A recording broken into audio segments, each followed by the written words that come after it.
What if the thing you've been calling a personality flaw is actually a brain problem hiding in plain sight? Because once you see the scan, the old story gets a lot harder to defend. And the uncomfortable part is that the fix is almost offensively simple.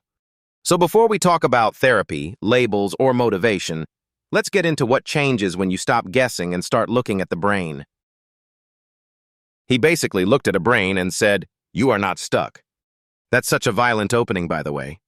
But wait, the wild part is he starts with the scan, not the feelings.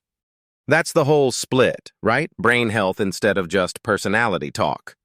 And I get why people roll their eyes because it sounds a little too clean. But then he keeps stacking evidence, and that gets harder to dismiss. Like the attention test, the questionnaires, the scan, the history, all of it together. Not just a vibe check and a prophecy. Exactly. Not some guy staring into your soul and going, "Interesting energy." He keeps saying he never diagnoses from the scan alone, which matters. That part is actually more convincing than the dramatic scan images, because the scan can become this magician's prop if you're not careful. Yeah, and suddenly the machine is doing astrology with geometry. But his bigger argument is almost annoying in how simple it is. Sleep, food, exercise, no drugs, less trauma, better blood flow. It is the least glamorous brain formula ever. And yet people act shocked when their brain is falling apart from bad habits. We really do want miracles without the boring part. The crazy thing is how hard he pushes the idea that mental illness is brain health. That language shift is doing a lot of work, honestly. Though I wonder if calling everything a brain disorder risks flattening the human side. Maybe, but he seems to think the current language shames people first. And honestly, mental illness does sound like a branding mistake. It does sound like the word somebody invented in a committee room. What hit me most was how quickly he went from ADHD to trauma. Like the diagnosis is not the end of the story, it's the start. He sees that diamond pattern and immediately starts asking about emotional trauma. That part is fascinating, but also a bit dangerous if everyone starts seeing patterns everywhere. Sure, but in this case, the life story is basically screaming at you. Parents fighting all the time, shame, hiding the house, never inviting friends over. That is not a small detail, that's a childhood atmosphere. And he says that kind of stress trains the brain to stay on alert. Which is so obvious once you hear it, and still people miss it for years. Imagine living in a war zone and then being told you're just distracted. That's a brutal reduction of a whole life. And then he links it to the family too, like who had ADHD first? Which is a useful question because it stops people from thinking it's random. But family resemblance can be trauma, genetics, habits, chaos, all mixed together. Right, and he sort of keeps all those possibilities open at once. That is actually the part I respect most. He doesn't go full single-cause cult. Though he is absolutely flirting with becoming the king of the brain multiverse. Every problem has 12 causes and all 12 are in your kitchen. Bro, yes, and probably in your bathroom cabinet too. The toxin stuff is where it gets really provocative. Mold, mercury, lead, even the products you put on your skin. I mean, some of that is solid and some of it sounds like fear can become a lifestyle. Yeah, but he keeps coming back to actual exposure and actual inflammation. And the idea that stuff can stay in your body unless you actively remove it is terrifying. Especially when he ties it to a chaotic house with mold and rodents and junk everywhere. That is not just messy, that is environmental stress. Then he moves to head trauma, and that one feels almost unfair. Because so many people treat sports injuries like a joke until later. Soft butter inside a hard skull is such a nightmare image. He said it like he was casually describing toast.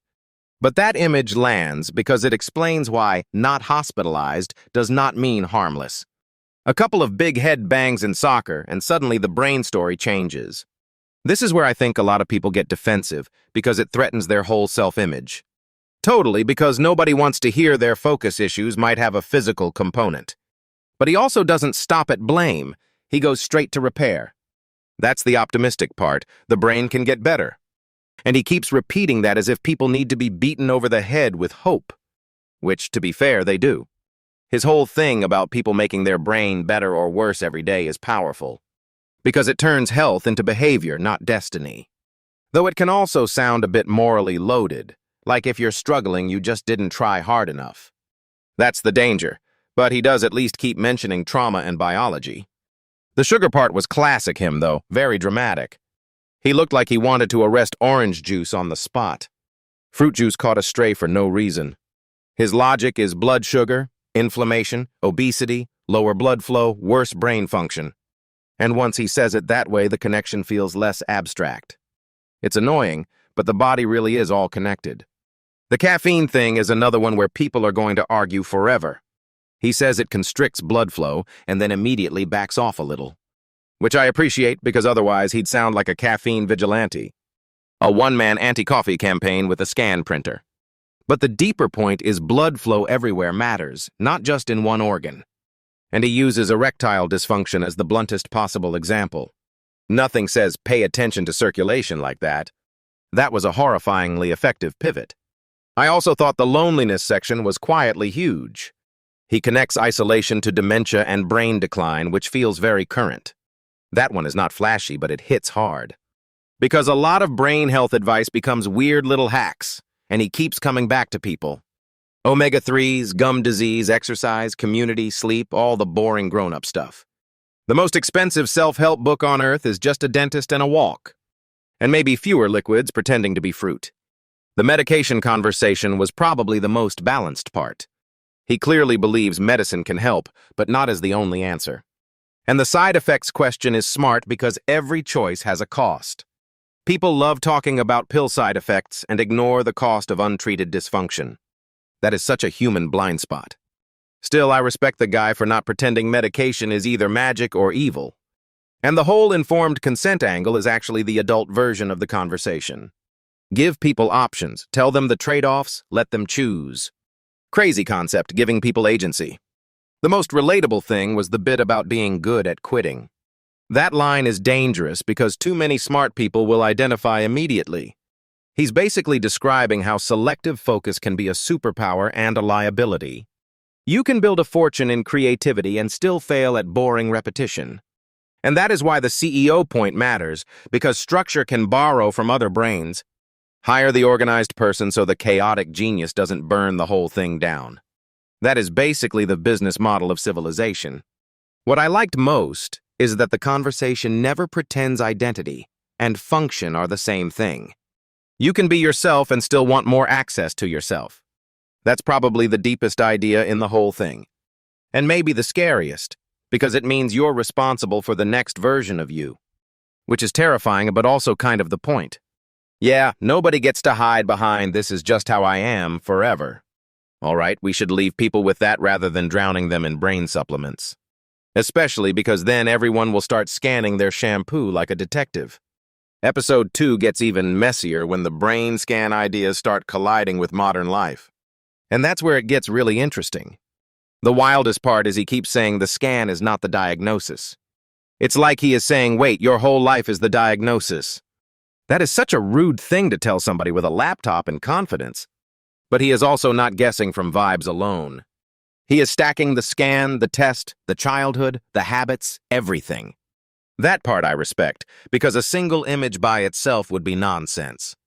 Exactly, otherwise every anxious person would be a neuroscience tragedy. The interesting claim is that the brain is not a fixed object. He keeps hammering that you can make it better. That idea is almost more radical than the scan itself, because we love pretending our worst habits are ancient laws of physics.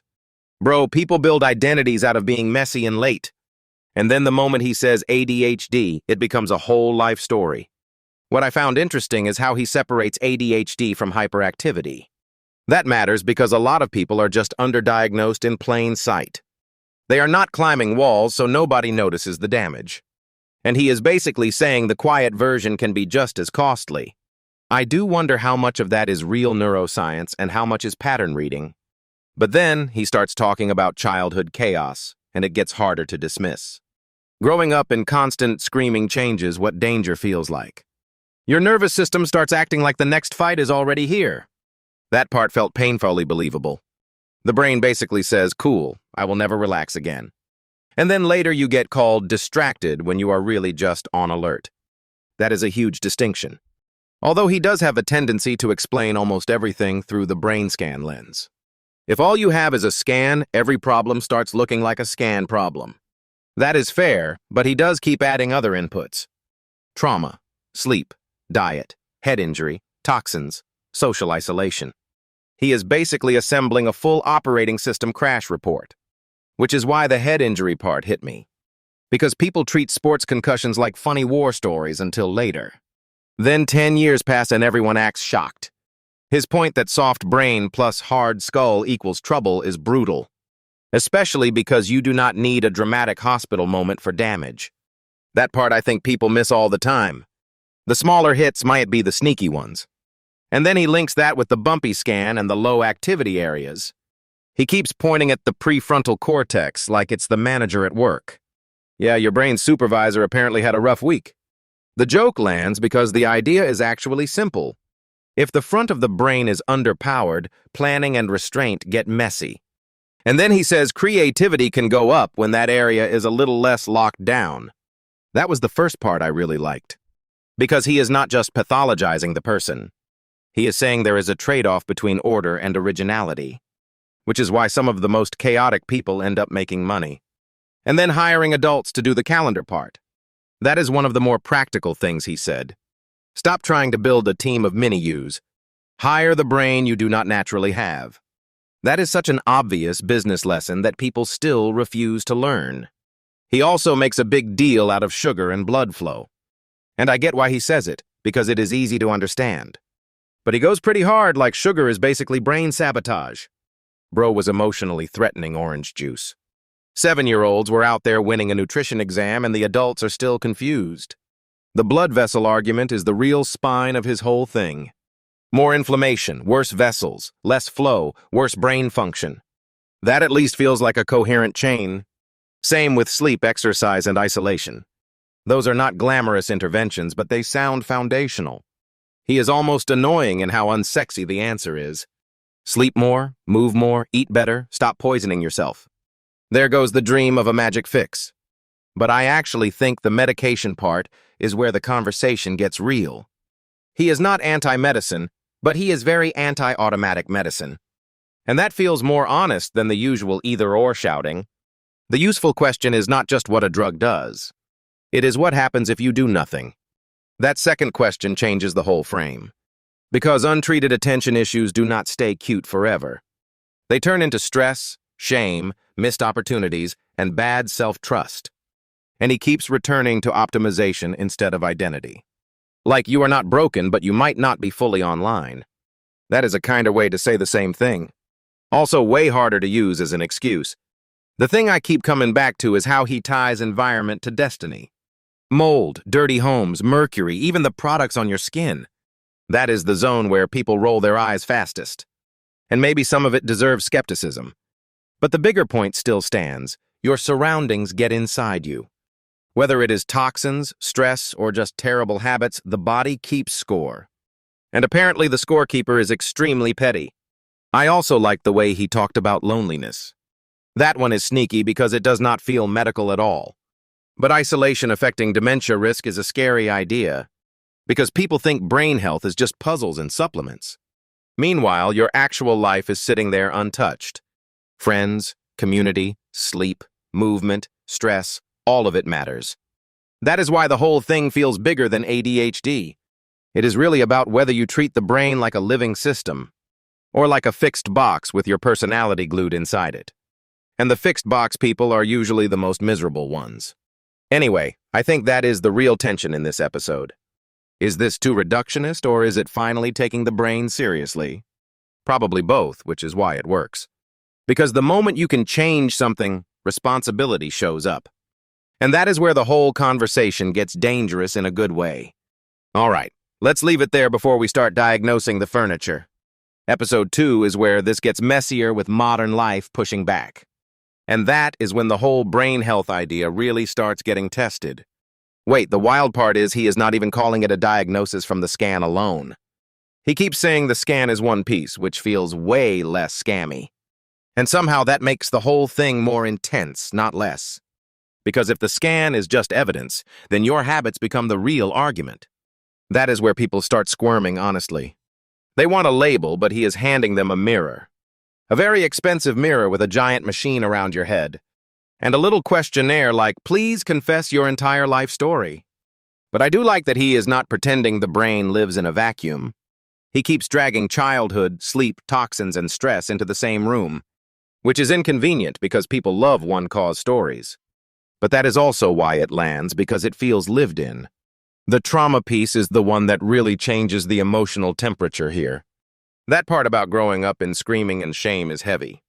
And it explains why he says the brain can stay on danger mode. That is such a brutal idea because your body keeps the alarm even after the fire is gone. Yeah, and then people call you moody or difficult like it is a personality flaw, when it might just be a nervous system that learned survival too well.